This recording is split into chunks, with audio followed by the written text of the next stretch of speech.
Hola, ¿qué tal? Qué gusto tenerlos nuevamente en este programa Saber Vivir.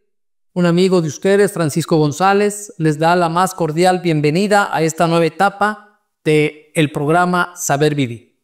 Y como siempre, me acompaña mi querido amigo Julio Márquez. Francisco, un gran saludo para todos ustedes y sobre todo con este tema tan interesante que hoy vamos a tratar y con el gusto de compartir algunos conceptos, algunas ideas y sobre todo un tema de sumo interés para todos. Bienvenidos y estamos aquí.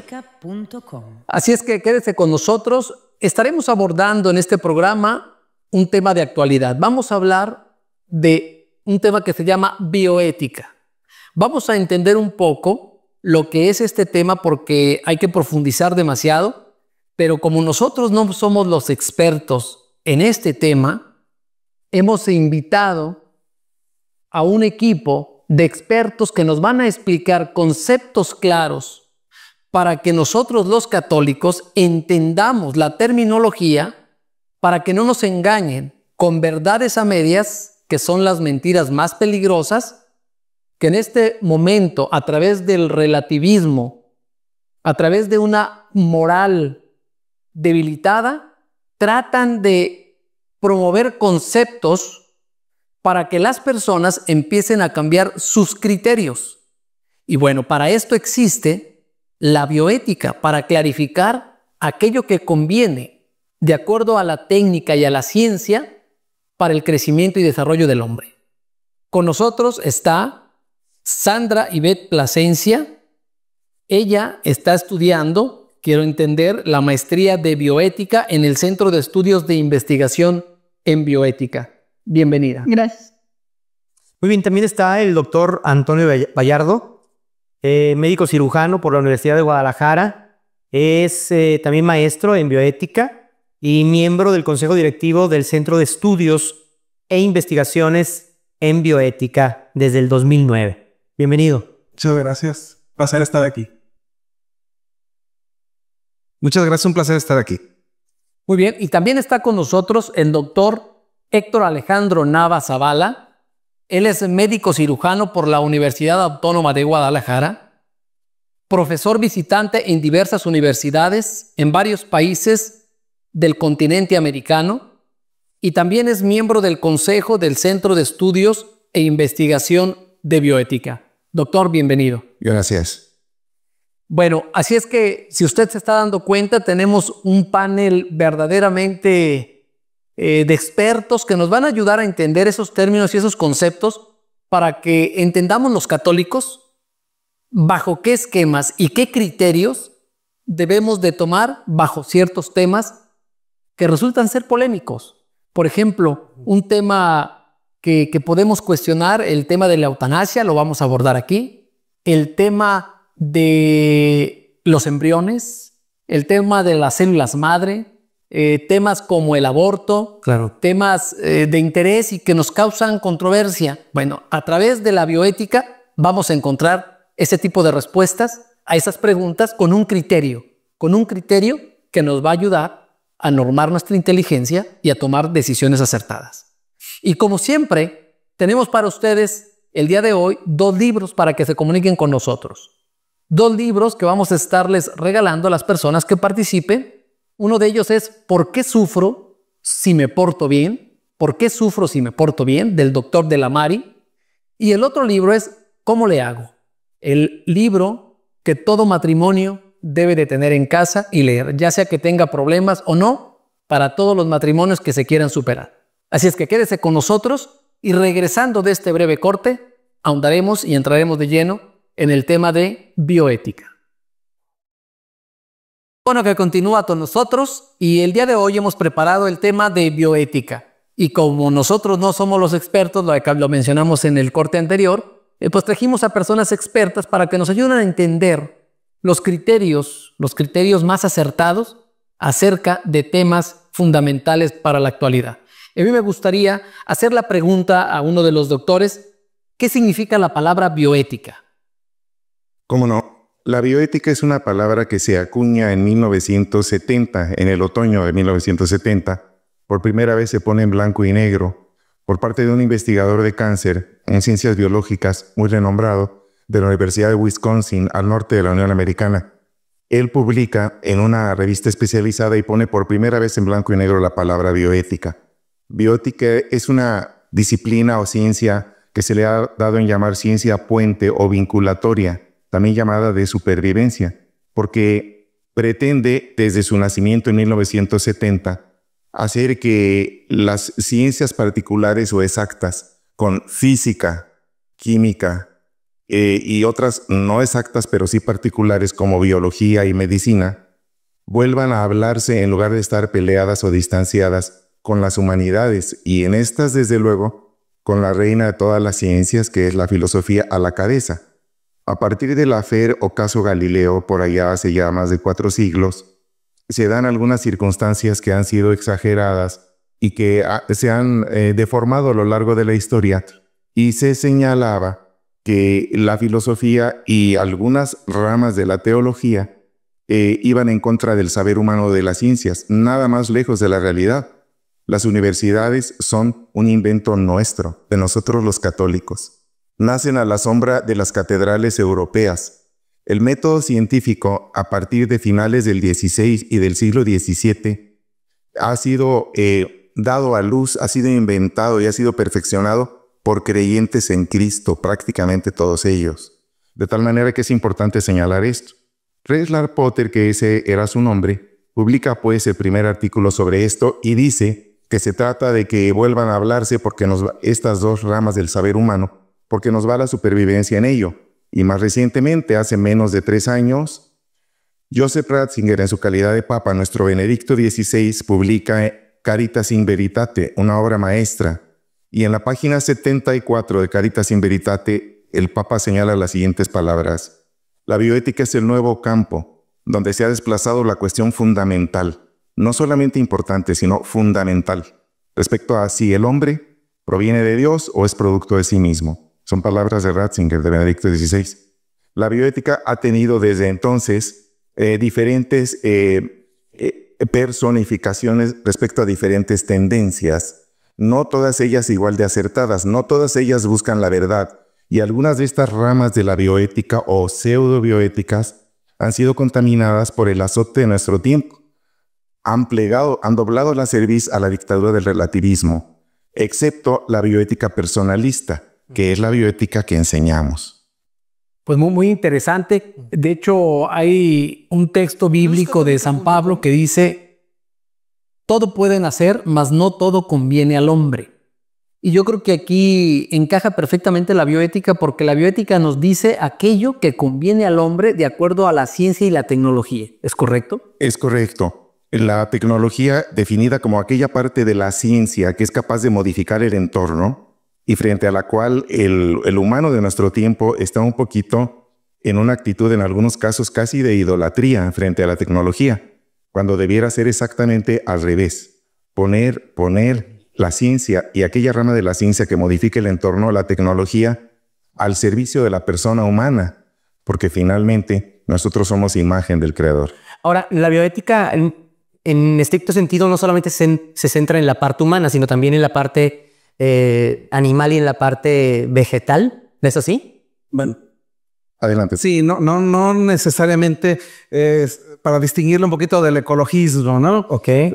La ecología es una cosa muy interesante, pero no es exactamente así. Mira, la ciencia de la bioética es una ciencia puente, como dijo el doctor Nava, que une las ciencias biológicas con la filosofía. Okay. Teniendo en cuenta que los niveles de conocimiento, si los podemos mencionar de esta manera para que nuestro público nos entienda, los niveles de conocimiento del mundo lo podemos dividir en 4 escalones. El conocimiento empírico, el conocimiento del sentido común que todas las personas tenemos con solamente voltear a nuestro alrededor. Sabemos que hay una realidad que está allí y las cosas cuando son reales, que vemos que algo es, pues decimos que es verdadero, y si algo no es, pues es falso. Ese es el sentido común. El sentido común nos dice que todos tenemos padres. El sentido común nos dice que las cosas no pueden aparecer de la nada no produce nada. Es decir, ese sentido común es, digamos, la primera fuente del conocimiento a través de nuestros sentidos. Cuando ya este conocimiento es sistemático, tiene un orden, es lo que le llamamos ciencia. Las ciencias naturales surgen precisamente de ese ordenamiento del conocimiento que las personas hemos ido adquiriendo a través, pues, de toda la historia de la humanidad. Más allá arriba del conocimiento de las ciencias naturales vienen las ciencias empíricas, las ciencias totalmente abstractas, como podría ser la filosofía. Cuando ya nos empezamos a preguntar qué es el hombre, para qué estamos aquí, a dónde vamos, de dónde venimos. El hombre con la propia mente puede tener alturas enormes en este campo. Y lo vemos en el ejemplo más claro, ¿verdad?, de Aristóteles, que era una persona no creyente, ¿verdad? Vivió antes de Jesucristo, no tuvo contacto con la fe del único Dios del pueblo de Israel. Sin embargo, él con la pura inteligencia llegó al conocimiento de que debía de existir un Dios único, creador. De tal manera, pues, que la filosofía, como producto del razonamiento humano, es otra ciencia que también tiene su relevancia, pero que se ocupa no de cosas sensibles, como las ciencias naturales, como puede ser la biología, la física, la química, que son cosas que tú puedes agarrar. En cambio, la filosofía tiene otros aspectos que son abstractos. Más allá de la filosofía está también el conocimiento teológico, del cual distinguimos dos niveles. El conocimiento teológico natural, es decir, podemos naturalmente por nuestra inteligencia llegar al conocimiento de Dios, y también tenemos el conocimiento teológico revelado, lo que Dios nos ha dicho de sí mismo, ¿verdad? Lo que nosotros no hubiéramos podido llegar nunca, por ejemplo, el conocimiento de la Trinidad. El conocimiento de la Trinidad nunca lo hubiéramos nosotros llegado a saber si no nos lo revela Jesucristo, por poner un ejemplo. Luego entonces la bioética es una ciencia puente entre las ciencias naturales y el conocimiento filosófico. Por supuesto que también con el teológico, porque después de todo, cuando nosotros analizamos qué es el hombre, de dónde venimos, qué somos, por qué las personas tenemos una dignidad, por qué debemos de ser respetados, inevitablemente llegamos al conocimiento de la revelación, en donde sabemos que el hombre fue creado a imagen y semejanza de Dios y que por eso tenemos dignidad. Las personas que no tienen la fe basan el respeto de la persona o la dignidad de la persona en el hecho de que somos inteligentes. Pero si le rascas bastante a este punto, te vas a dar cuenta de que pues ya se está hablando de inteligencia animal, se está hablando precisamente en esta situación de la ecología, donde el hombre ya no se le reconoce esa dignidad de hijo de Dios, esa dignidad de primicia sobre la creación, ¿verdad? La creación nos fue dada, no para destruirla, por supuesto, para conservarla, cuidarla, pero el hombre tiene una dignidad superior al resto de la creación. Somos superiores a los animales, a las plantas y a las cosas. Aquí hay una situación interesante en el mundo en donde la ecología, que es algo bueno, el estudio del entorno, el estudio del ambiente, la preservación del entorno y del ambiente, ha sido sustituida por algunos grupos a lo que se conoce actualmente como ecolatría, en donde ya la naturaleza ocupa el papel de la divinidad.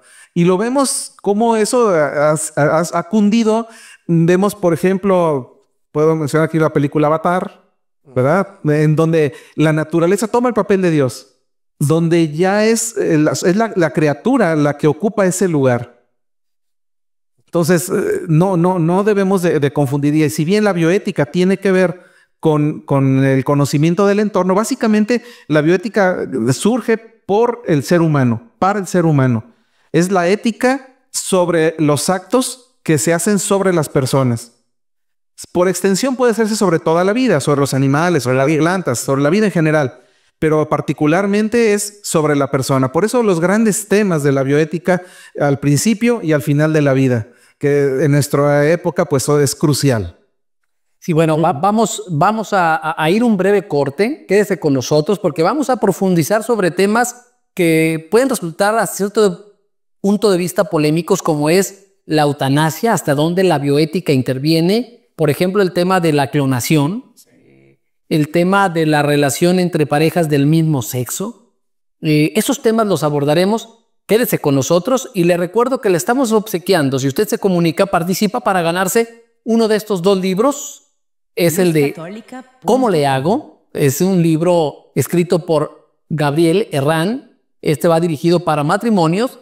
Y el otro libro que tiene que ver con ¿por qué sufro si me porto bien? Y además se me estaba pasando en el corte anterior, traemos las tarjetitas Saber Vivir, donde estamos abordando el tema de los 10 mandamientos el día de hoy y de las 7 virtudes cardinales. Así es que quédese con nosotros y regresando de este breve espacio, continuaremos con este tema. Muchas gracias por seguir con nosotros. Estamos hablando del tema de la bioética. Hemos tratado de preguntar a los doctores temas que pueden resultar de interés también para ustedes. Profundizamos en el bloque anterior que nos explicaron un poquito el término de lo que es la bioética y a mí me gustaría, antes de profundizar en los temas que vamos a tratar este día, preguntarle a Sandra, la veo muy joven, el por qué elegir estudiar la maestría de bioética cuando tú tienes una carrera distinta pues a los temas médicos. ¿Qué te motivó a estudiar la maestría en bioética? Cuando algunas veces he platicado acerca de esto, me queda a mí claro que Dios quería que yo estuviera ahí. ¿Por qué digo esto? Mi carrera, mi licenciatura es una ingeniería. Estudié ingeniería en electrónica, una rama totalmente alejada de las ciencias de la salud. Más sin embargo, en mi vida laboral me daba cuenta que los jóvenes con los que yo trabajaba o personas de mi edad tenían ideas, aunque eran muy brillantes en sus temas, eran personas expertas en sus áreas, en las cuestiones que tenían que ver con el sentido común de, por ejemplo, ¿por qué el matrimonio está hecho para un hombre y una mujer? En cosas que eran fundamentales, que si yo les preguntaba o lo platicaba con personas que no tenían una preparación seria, sus respuestas eran más congruentes y más correctas. Entonces a mí me empezó a llamar la atención, se me sembró la duda de que en algún punto nos estábamos desviando.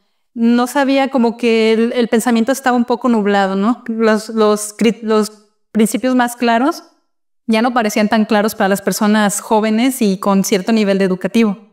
Entonces quise ponerme a estudiar algo porque con amigos ingenieros teníamos pláticas teológicas, más sin embargo yo lo que notaba primero era que su estructuración lógica ni siquiera era correcta.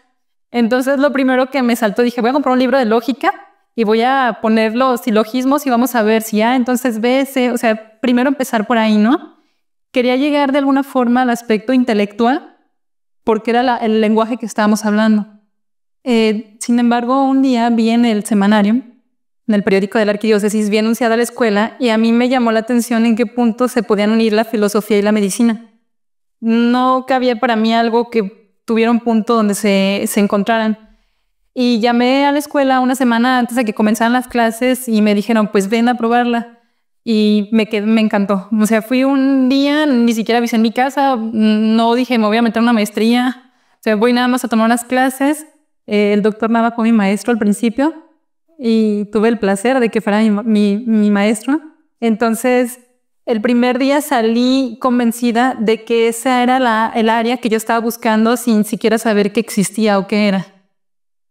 O sea, ahí podríamos decir que encontraste criterios de sentido común, criterios lógicos y criterios científicos a respuestas existenciales del hombre. Sí, así es.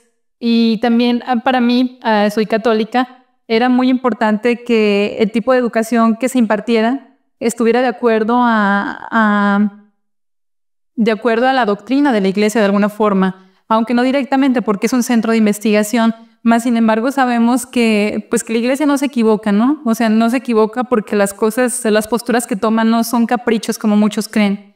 En los temas de bioética hay todo un consejo de expertos que son los asesores del Papa, y que cuando la Iglesia de alguna forma toma una postura, hay una fundamentación muy fuerte. Entonces yo encontré esa parte que unía mis inquietudes intelectuales profundas, o sea, profundizar, porque en bioética es tener bases médicas, bases científicas y bases filosóficas para poder argumentar en los niveles de profundidad, dependiendo de la persona con la que estés hablando, poder hacer llegar o poder explicar el área que estás o el tema que estás viendo. Sí, sobre todo lo comentaban hoy que se promueve mucho ese relativismo moral, ese relativismo donde se confunden los términos o se mencionan verdades que quedan cortas o verdades a medias que complican y confunden más, y sobre todo a la gente que está en las universidades, porque hay maestros que tienen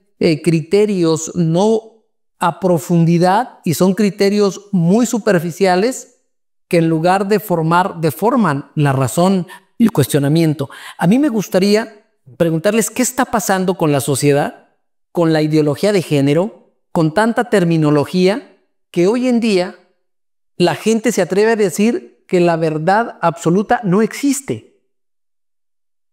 Bueno, eso es precisamente la expresión que señala y que puntualmente amonesta Joseph Ratzinger al señalar que vivimos la dictadura del relativismo. Esto empieza hace ya varias décadas y alcanza su culmen en 1989 con la caída del muro de Berlín y el desmembramiento de las repúblicas soviéticas socialistas, y que aparentemente desaparece el fantasma de la Guerra Fría e inicia lo que se ha dado en llamar posmodernidad. La posmodernidad no es otra cosa sino un invento y una verdadera monserga filosófica, es una entelequia, no hay tal. La posmodernidad ni siquiera merece ese nombre como una época histórica. Lo único que estamos viviendo es precisamente algo que no tiene nada de modernidad. ¿Y qué es ello? Pues nada menos que el relativismo. Es viejísimo, tiene más de 20 siglos. Nos lo están reciclando otra vez, ahora que está tan de moda reciclar. ¿Tú quieres conocer un verdadero ecologista? Pues conoce a un bioeticista personalista y vas a encontrar el mejor ecologista de todos. ¿Por qué? Porque toma a la ecología como lo que verdaderamente es. El amor al orden. Cosmos significa orden. Nosotros vivimos en el cosmos. Nos ha sido encomendado y debemos cuidarlo, debemos henchirlo. Henchir significa fructificar, hacer que se multiplique, que haya abundancia y no escasez. Entonces, de lo que se trata es no de divinizar a la naturaleza, sino de aceptar que el único divino hizo la naturaleza y nos la encargó. No somos una escuela de teología, somos una escuela de ciencia. Lo que nosotros enseñamos es ciencia. Solamente que, así como podemos subir el Everest, la montaña más alta de nuestro planeta, por la cara sur, la norte o la que les plazca, hay una sola cumbre en el Everest. Y resulta que la teología la escarpa por otro lado, la filosofía por otro lado y las ciencias particulares por otro lado. La bioética intenta que la escalemos juntos. Aunque la escalen por diferentes rutas de manera independiente, como la verdad y la cumbre es una sola, cuando lleguemos a la cumbre, tiene ahí la teología 2000 años esperándonos. Tiene la filosofía también muchos siglos esperándonos. Como la verdad es única y sí existe, el mundo objetivo existe, lo quieras tú, lo quiera yo o no lo querramos, de todas maneras existe. Una perogrullada espantosa que pone la piel chinita de miedo y de estupefacción es esta posmodernidad en la que nos señalan que todo el mundo natural y real no es más que una ilusión de tus sentidos y que las cosas no existen realmente hasta que las empiezas a ver. Hay una anécdota muy famosa de Albert Einstein, todavía vivo, con alguno de los fundadores de la teoría de la física cuántica, que se había desbalagado, y le pregunta Albert Einstein al otro, fulanito, reservo su nombre porque así debe ser, fulanito, ¿de veras crees tú que cuando no estás viendo la luna, nuestro satélite natural, no existe y no está ahí?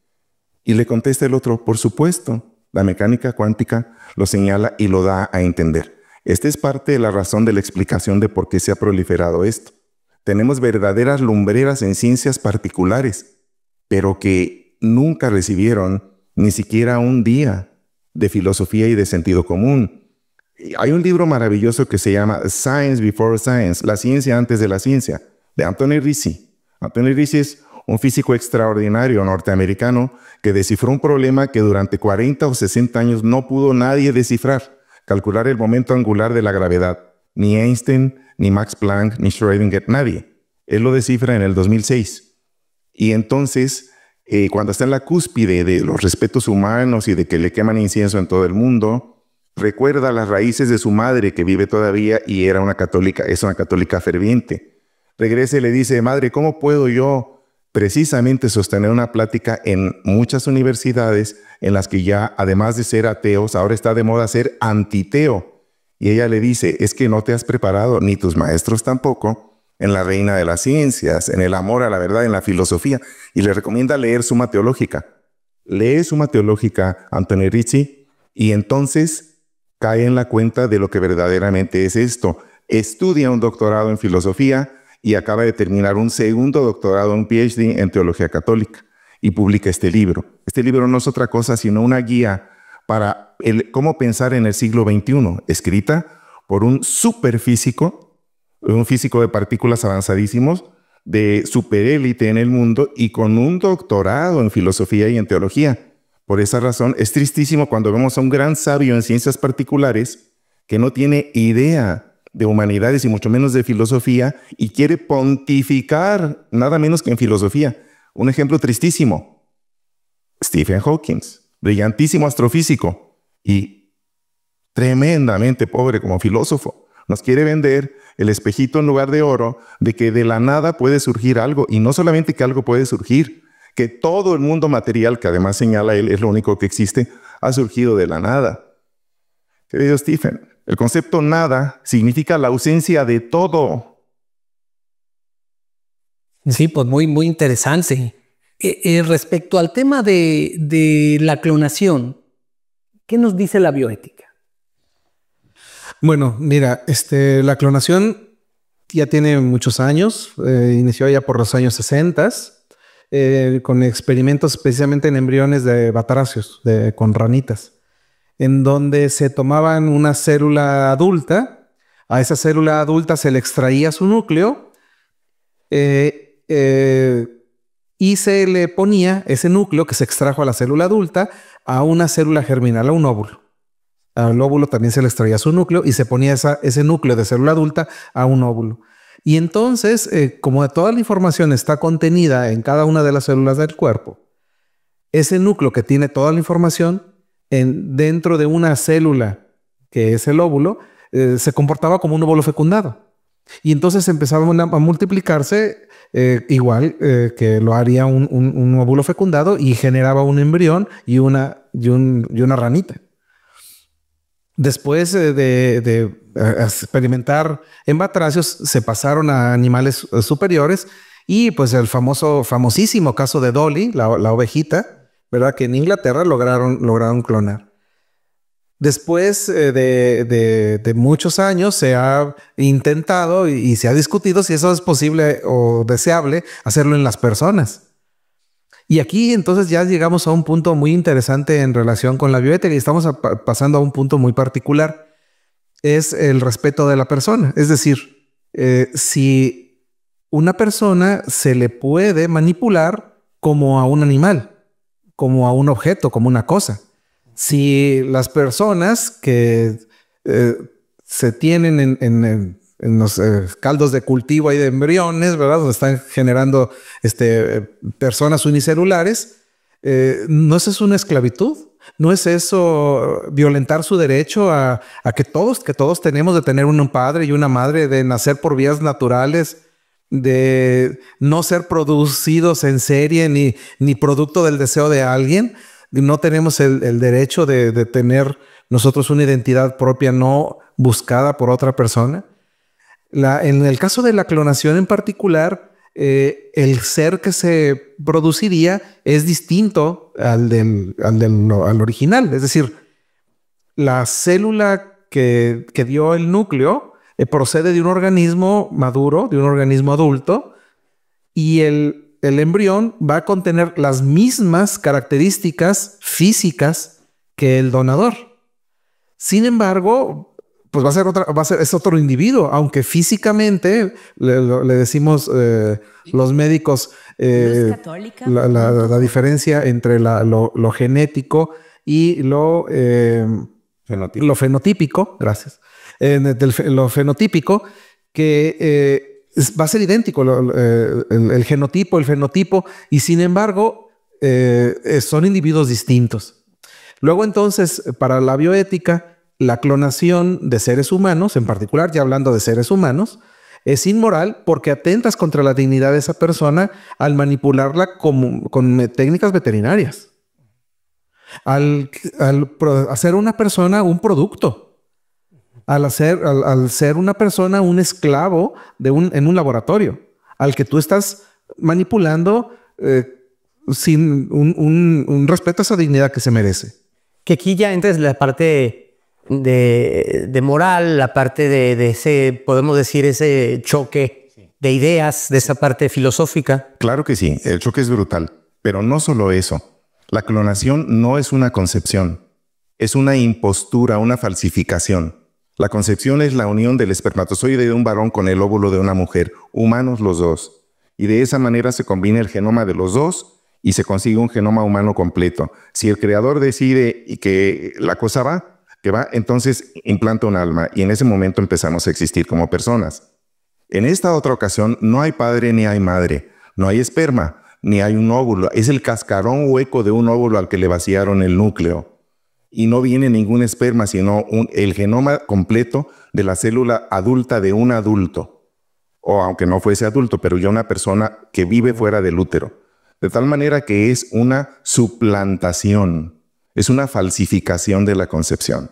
Y podemos de esta manera, en un análisis filosófico, entender que el trastorno es ontológico, está viciado de origen, del ente en cuanto ente. Y número dos, el sesgo o el análisis que le podemos dar desde el punto de vista teológico es no menos duro, porque se parece un poquito al antiquísimo non serviam, se parece a yo quiero ser como Dios, y por lo tanto le voy a enmendar la plana al Creador, porque creo que no fue lo suficientemente listo y yo sí. ¿Yo para qué quiero un esperma y un óvulo si yo puedo brincarme ese paso? ¿Y qué es lo que sigue después? Ya está en el horizonte. Asomó su feo rostro en 1970 también. Se llama transhumanismo. Y ahora, aquí pues entraríamos en esta parte polémica donde muchos papás que quieren ser papás más bien, o esposos que quieren ser papás, que sean padres, y no lo logran, y entonces están utilizando ciertas técnicas, la ciencia y la medicina a favor de... Esto también entra en una parte de bioética. Pero yo nomás entro como a esta pregunta. Lo podemos ver lejano, pero habrá muchas personas que están en esto. Yo conozco gente muy cercana que buscó de cualquier manera y bueno, hicieron ciertas cosas para poder tener un bebé. Pero hasta dónde también alguien que desea, que quiere y que ama esta posibilidad. Bien, aquí hay que puntualizar una cosa. Estamos hablando de clonación y otra cosa es fertilización in vitro. Son dos cosas que están mal, pero vamos a separar las cosas porque clonación es producir un individuo idéntico, ¿verdad? A otro individuo, ¿no? Entonces, yo podría sacar una persona idéntica con el método de clonación. Sería, pues, como mi hermano, mi hijo, ¿verdad? Idéntico a mí. Sería una copia mía, ¿verdad? Debería verme chiquito de vuelta, físicamente. Y en cambio la clonación, en cambio la fertilización in vitro es otro asunto diferente. ¿Qué quiere decir, Alex? Sí, que sería como tu hijo, pero al mismo tiempo, en realidad sería tu esclavo, porque le privaste de tener madre. No tiene madre esa criatura, y tampoco tiene padre. Tú no eres su padre. Tú eres el que donó un genoma completo, y él es un ser, podría ser un ser humano, sí, claro, si tiene todo el genoma humano y si Dios le presta un alma, efectivamente. Pero el gran problema es que se le sentencia a ser huérfano de padre y madre, programado, con crudelísima dureza. Y además, que se hace esto y no sabemos realmente qué otros problemas puede haber. Dolly, la oveja clonada, correcto, estuvo llena de enfermedades y tuvo una vida muy corta. Porque ahora hace menos de una década y media que averiguamos que además del genoma humano existe un segundo código cifrado más intrincado que se llama código epigenético. Interruptores moleculares, motores moleculares, ADN mitocondrial que solo viene por el lado materno, etcétera, etcétera. Sí, en este caso de la clonación, el individuo sería genéticamente un hermano, porque como un hermano gemelo. porque compartiríamos el genoma que heredamos de unos padres comunes en este caso, ¿verdad? Venían del mismo padre y de la misma madre. Sería como un hermano, un ser clonado. El problema es, sería como un hermano, pero no sería verdaderamente un hermano, porque en él no se realizó, no es producto de la concepción entre mi padre y mi madre, aunque comparta mi genoma completo. Eso es extremadamente importante desde el punto de vista filosófico, desde el punto de vista teológico y desde el punto de vista humano de sentido común. Sí, y el otro punto de la epigenética que me gustaría suavizarlo un poquito para el auditorio es que las células, conforme vamos envejeciendo, conforme vamos creciendo, las células van deteriorándose. Y necesariamente cuando tú tomas un núcleo de una célula adulta, ya tiene un deterioro. Es inevitable ese deterioro que se va ocurriendo con el paso del tiempo. Y entonces ese individuo va, aunque esté recién nacido, ya tiene un deterioro de adulto.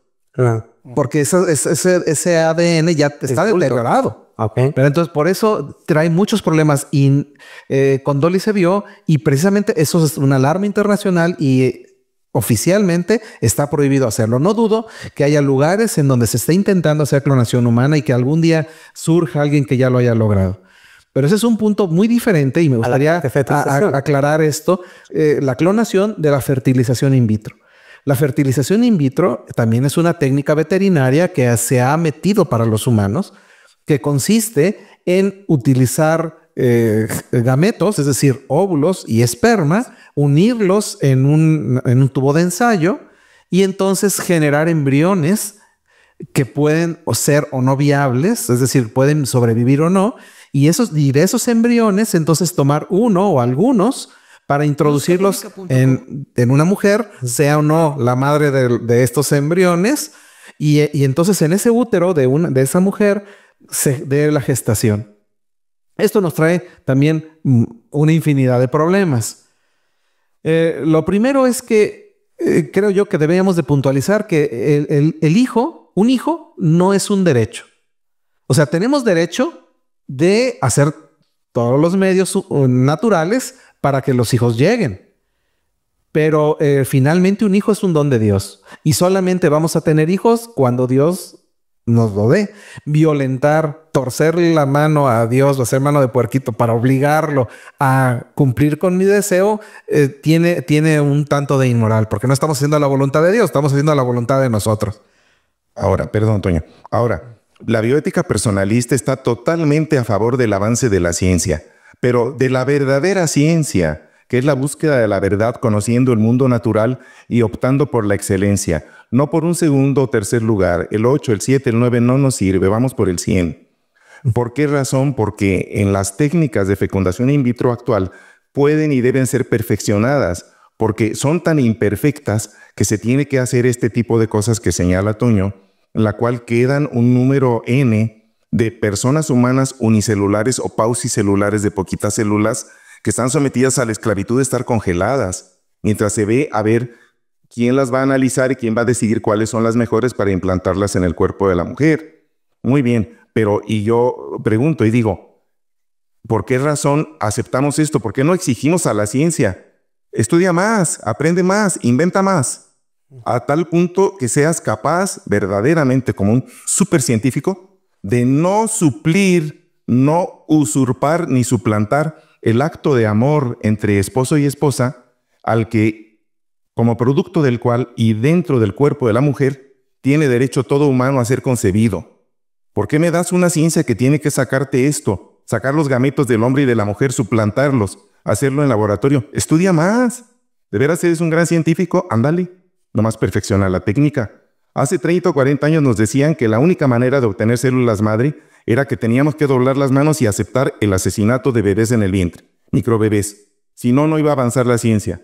Y no nos acaban de decir hace menos de un lustro que en estas lonjitas que, bueno, no todos, algunos tenemos en la panza, están inundadas, en la grasa están inundadas de células madre. Y científicos japoneses le han dado reversa a estas células madre de nuestra pancita, de nuestra grasa, casi hasta el estadio fetal primigenio. Y antes de 5 años lo van a conseguir. Si nosotros hubiésemos dicho, ándale pues, No hay otra manera, y entonces el fin justifica los medios, como Nicolásito Maquiavelo. El fin justifica los medios. Entonces mata a todos los que quieras en el vientre para que obtengas células madre para que avance la ciencia. Jamás dimos nuestro visto bueno, nunca. Entonces, ¿qué hace la ciencia? Enfrenta este problema y socialmente está obligada ¿a qué? A estudiar de veras, a ser verdaderos científicos. Es lo mismo aquí. Mira, en este punto vamos a ir a... Bueno, está muy interesante el tema. El tiempo aquí en la bioética también rige. En el programa aquí rige el tiempo. Entonces nos están diciendo que vamos a ir a un breve corte. Quédese con nosotros porque regresando de este breve corte vamos a abordar el tema ¿qué nos dice la bioética en la unión de dos personas del mismo sexo? Regresamos. Gracias por continuar en este programa. Está siendo un programa verdaderamente interesante, ilustrativo. Y bueno, vamos a dar salida a alguna de sus voces. Carmen Covarrubias de Guadalajara dice que el programa le está gustando mucho, que tener gente tan preparada como los doctores y la señorita Sandra le causa una alegría tener este tipo de programas. Sí, Angélica Gallardo, también de Irapuato, nos habla y dice que saluda y felicita a todo el panel, que le está gustando mucho y nos llena de bendiciones. Entonces, muchas gracias. Teresa Camayo de Zapopan, a todo el panel, felicita porque el programa le está gustando. Rosa Hernández de Guadalajara nos pregunta que cuándo vamos a tener los cursos y los talleres y dónde. Próximamente aquí mismo les vamos a dar información. Vamos a empezar a tener una serie de eventos muy especiales para todos ustedes y tendrán la información en esta misma señal. Y también nos habla Luz María Chávez de Guadalajara, a todos en el panel, y pregunta que si hay algunos teléfonos donde se puedan contactar ahí a la Escuela de Bioética. Sí. Si gustan darlos al aire. 3615-1815 es el teléfono y quien atiende es la doctora Tere Pedrosa. 3615-1815, perdón, es el teléfono y la doctora Teresita Pedrosa es quien atiende.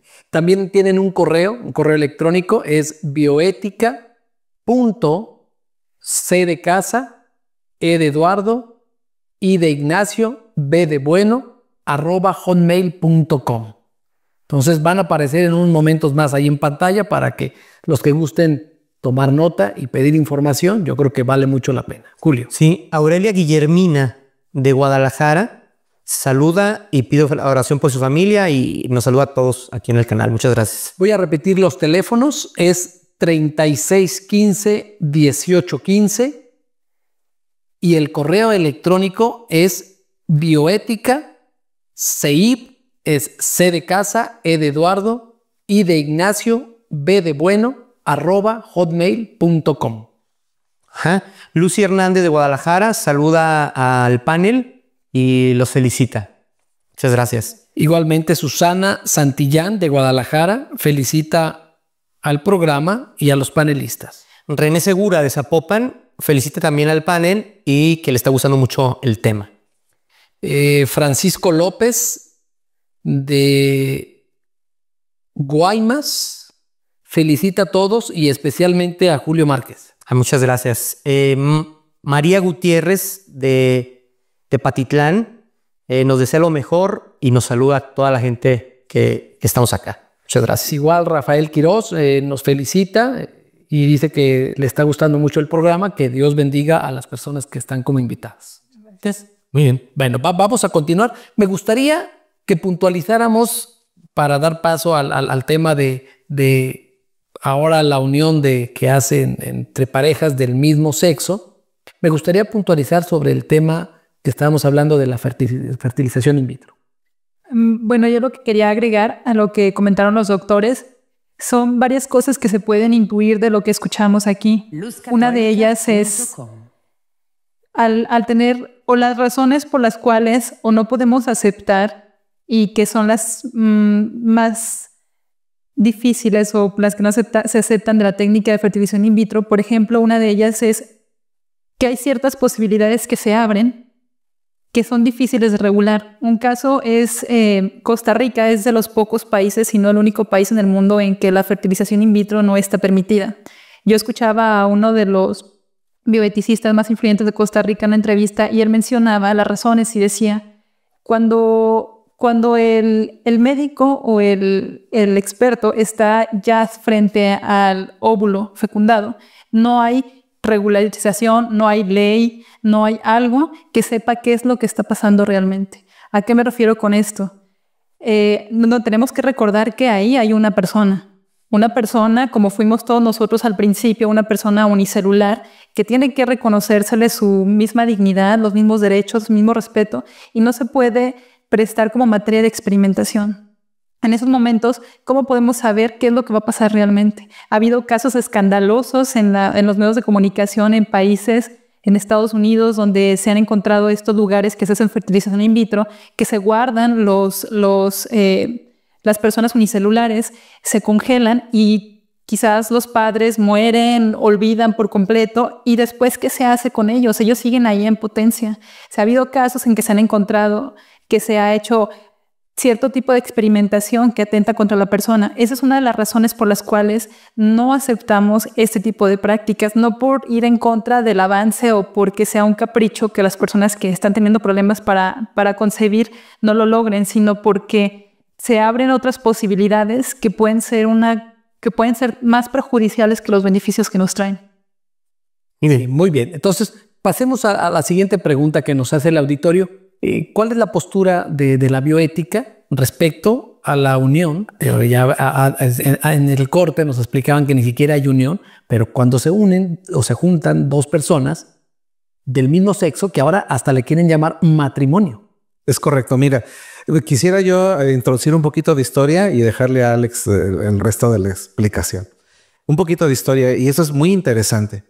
Después de la Revolución Francesa, el jacobinismo, el movimiento de la masonería, suplanta algunas festividades católicas por nuevas festividades.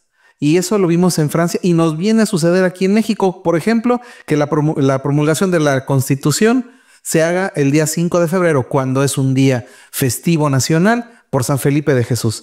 Toda la colonia se festejó el 5 de febrero a San Felipe de Jesús. Y entonces meten la celebración o sea, promulgan la Constitución exactamente en ese día, que era un día feriado, precisamente por San Felipe. Y ahora, ¿quién habla de San Felipe de Jesús? ¿Verdad? Bueno, ese es un punto interesante. Con el matrimonio pasó algo parecido. Resulta que quien llevaba el registro del nacimiento y de las uniones era la iglesia. Con el registro civil con el registro civil viene al Estado a tomar, como debo decir, a apropiarse de esa función que antes tenía la iglesia, con el registro de bautismo y el registro del matrimonio. En el registro civil, gracias a Dios, no se le puso bautismo al registrar un recién nacido, que pudieran haberlo hecho. Pero sí lo hicieron con el matrimonio y le nombraron a ese registro civil con el mismo nombre que le llamábamos al sacramento. Y entonces ya tenemos dos matrimonios, el matrimonio civil y el matrimonio religioso. Y ahí empieza la confusión, poniéndole el mismo nombre, ¿verdad?, a una cosa que no es sacramento. Que es una sociedad, podemos hablar de una sociedad. Y ahí el registro civil yo pienso que con todo el dolo y con toda la mala fe del mundo, se le puso el mismo nombre que el sacramento de matrimonio. Luego entonces, ahora, el matrimonio, entre comillas, civil, pues ya ha sufrido toda la cuestión del divorcio, que es una plaga tremenda que aqueja a nuestra sociedad. Y ahora, precisamente, lo que están buscando los homosexuales no es un sacramento. Y eso para dejarlo claro. ¿Verdad? No es un sacramento lo que están buscando, sino un reconocimiento civil que se llama igual que un sacramento. Qué maldad, ¿no?, el de haberle llamado de esa forma. Pero bueno, después de esta introducción dejo a Alejandro. Bueno, gracias, Toño. Primero, la palabra matrimonio resiste un análisis etimológico muy simple. Matrimonias al lado de la maternidad o junto a la maternidad. Para que la maternidad se dé, necesita haber un varón y una mujer. No son palabras mías. Lo exige la ciencia, lo grita la biología, lo canta a 7 coros la etimología grecolatina. La palabra matrimonio antecede a 20 siglos su existencia y viene de ahí. No soy yo, es la etimología y es la verdad. Matrimonias, al lado de la maternidad, junto a la maternidad. Para que haya maternidad se necesita una mujer que sea capaz de ser fecundada y se necesita un varón que la fecunde. Esa es la definición de matrimonio. Además, cuando hablamos de matrimonio como sacramento, como atinadísimamente lo señala Toño, estamos ya entonces avanzando a un nivel diferente. Primero hay que señalar que no se puede decir que una persona, hombre o mujer, sea homosexual. Esto no es así. Es una persona humana, digna de todo respeto y con toda su dignidad incólume. Dios creador no me ama más a mí, ni a ti, querido telespectador heterosexual, que alguien con tendencias homosexuales que se haya dejado dominar por ellas y haya tenido una vida genital homosexual. No te ama más a ti y a mí. Nos ama igual. Para él es tan hijo él o ella en situación de homosexualidad o de atracción a las personas del mismo sexo que a cualquier heterosexual. Lo primero es eso. No existen homosexuales, existen personas humanas con una circunstancia de atracción hacia personas del mismo sexo. Si se da o no la práctica homosexual genital es ya un asunto diferente. Cuando dos personas del mismo sexo quieren unir sus vidas con el objetivo de formar algo que se parezca al matrimonio, es importante señalar que lo que se está buscando es un imposible, porque ahí no va a haber maternidad y tampoco se puede equiparar a cuando en un matrimonio que no es fértil, o por la razón que sea, deciden adoptar hijos, no se puede equiparar a que una unión de personas del mismo sexo adopten una persona humana, un hijo, porque desde el punto de vista filosófico, amor a la verdad lo grita. Para ser madre hay que ser mujer y para ser padre hay que ser varón. La paternidad es exclusiva del varón y la maternidad es exclusiva de la mujer. Para ser mujer se necesita una fórmula cromosómica 46XX y para ser varón 46XY.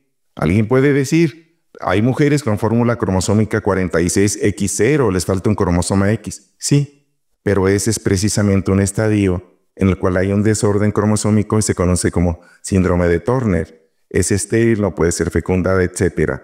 Y varones con 2X y una Y o con formas de mosaico, Klinefelter y otros síndromes más, pero aquí estamos hablando de la normalidad estadística, biológica, genética y epigenética. Este es el asunto. Y desde el punto de vista filosófico, ¿qué se puede decir? Bueno, hay que leer, por favor, Amor y Responsabilidad, publicada en 1960, está gratis en la red. Karol Wojtyła, profesor de filosofía en la Universidad de Lublin, 18 años antes de ser papa, publica Amor y Responsabilidad, Persona y Acción. Hay que meterse a la red y bajar la obra de teatro El Taller del Orfebre. ¿Quieres entender lo que es el matrimonio? Está ahí, clarísimamente. Y desde el punto de vista teológico, este es un canal católico. Nosotros no somos una escuela de teología, pero la teología es uno de los mecanismos legítimos de conocer la verdad. Lo señalaba Toño al inicio. Conocimiento rústico e ingenuo, conocimiento experimental, conocimiento filosófico y conocimiento teológico. ¿La teología tiene cabida en las universidades como un método de estudio? Sí, señor. ¿Por qué razón? Porque las universidades son fundadas a la sombra de catedrales en donde se enseña teología. Porque el método científico, para ser digno de llamarse tal, debe confesar que busca la verdad y debe buscarla activamente. En resumen, ¿hay que juzgar a las personas? En absoluto, no. Pero la conducta humana sí es sujeta de análisis. La ciencia que se encarga de esto es desde luego, la moral y se fundamenta en la ética. No damos clases de moral, pero sí de bioética. El bien actuar de la conducta humana en las ciencias de la vida y en las otras ciencias que, aunque no son directamente ciencias de la vida, tienen repercusiones por su avance en física de partículas, en astrofísica y en otras más. Muy bien, bueno, estamos a punto de terminar el programa. Vamos a ir un breve corte. Gracias por sus llamadas. No vamos a dar mucha salida a sus llamadas por el tema, por lo delicado del tema, porque regresando me gustaría cerrar el programa, el por qué o cuál es el punto de vista de la bioética respecto al aborto y a los métodos anticonceptivos, llámese píldora, llámese el condón, llámese cualquier otro método antinatural. ¿Cuál es la postura de la bioética sobre estos temas? Regresamos en breve.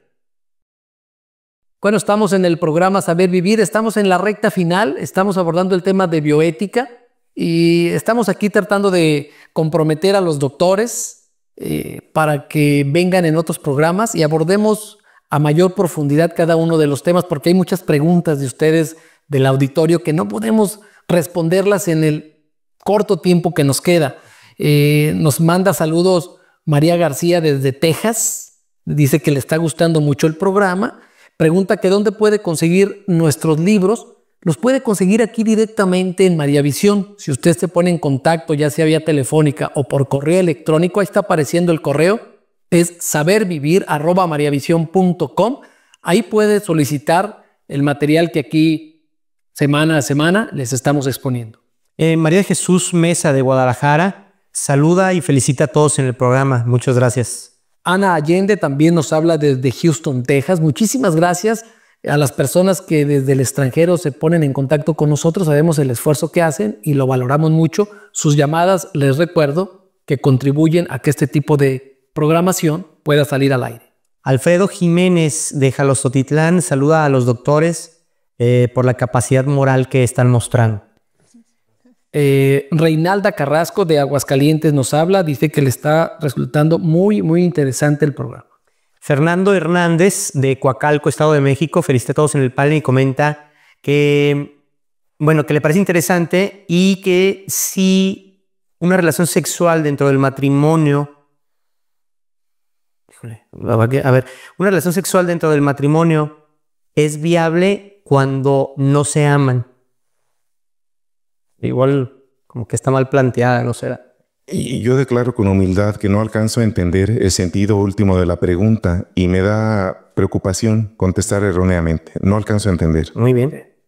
Bueno, abordaré yo el tema en otros programas. A mí me gustaría cerrar el bloque así muy rápidamente de la pregunta que hice antes de irnos al corte. ¿Cómo podemos abordar el tema desde la bioética, del aborto y de los métodos de anticoncepción que no son naturales? Mira, yo creo que lo primero que tenemos que puntualizar es el respeto a la dignidad de la persona. Hay que conocer qué es la persona, hay que conocer qué es lo que dignifica a la persona y qué es lo que la envilece y qué es lo que lo ataca. Sabemos, la filosofía nos lo muestra, que el hombre está llamado a la felicidad y la felicidad se alcanza viviendo las virtudes, que eso es un conocimiento que Aristóteles nos dio.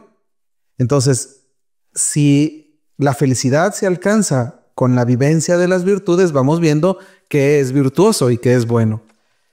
En el caso específico del aborto, pues estamos hablando de que estamos violentando lo más sagrado que tiene una persona, que es su propia vida. Antecede cualquier derecho.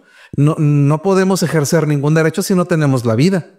Entonces, cualquier acto que te priva de lo más esencial que es tu vida, pues es inmoral. Oye, doctor, pero hay muchos que le llaman el producto, que todavía no es una persona, un individuo, hasta ciertas semanas. ¿Qué hay de eso? Fíjate que eso también es una cosa muy interesante, porque en todos los libros de biología tú puedes ver cuándo inicia cualquiera de los seres vivos que se reproduce por la vía sexual.